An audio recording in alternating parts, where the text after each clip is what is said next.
So here we have the BMW 320d M Sport Automatic on a 17 plate.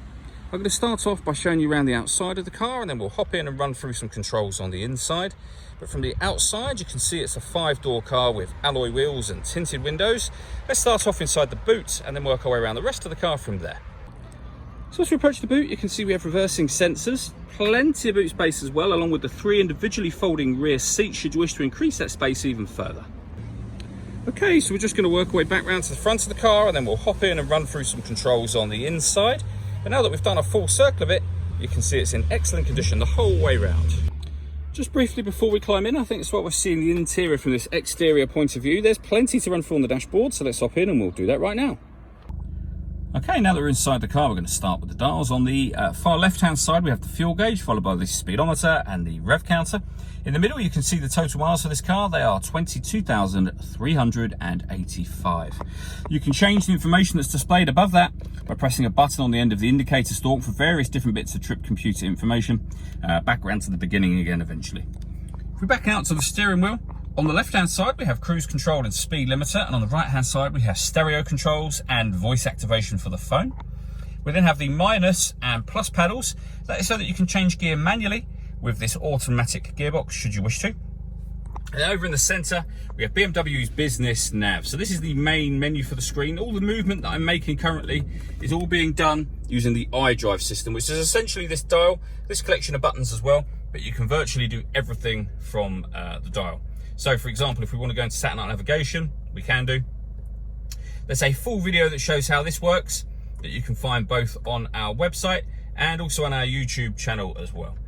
When it comes to music in this car, we have the radio, of course, and you can see there we have FM, AM and DAB radio.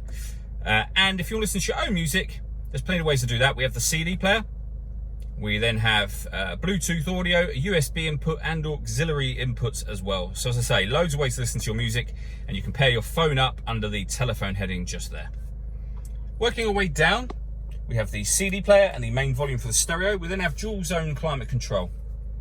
You can adjust the passenger temperature, the driver temperature, the fan speed up and down from here. You can determine where you'd like the air to be distributed, both for driver and passenger individually. When you're happy with all of those settings, this button turns the air conditioning on. It's on when that light shows, so off, back on again. Or you can hit auto, and the car will take control of the direction of the air and the fan speed in order that it maintains the temperatures that you've asked for.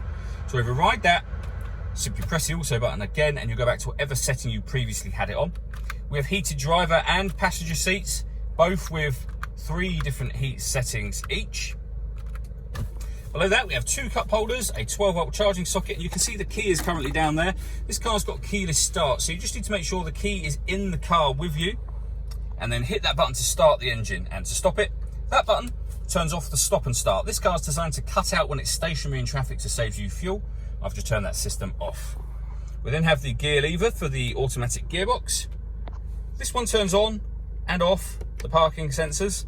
This turns off the traction control, and then this will change the driving setup of the car. So you can put the car into sport mode. We can put it into sport plus mode. Back down to sport, down to your everyday driving mode, which is comfort, and then Eco Pro at the bottom.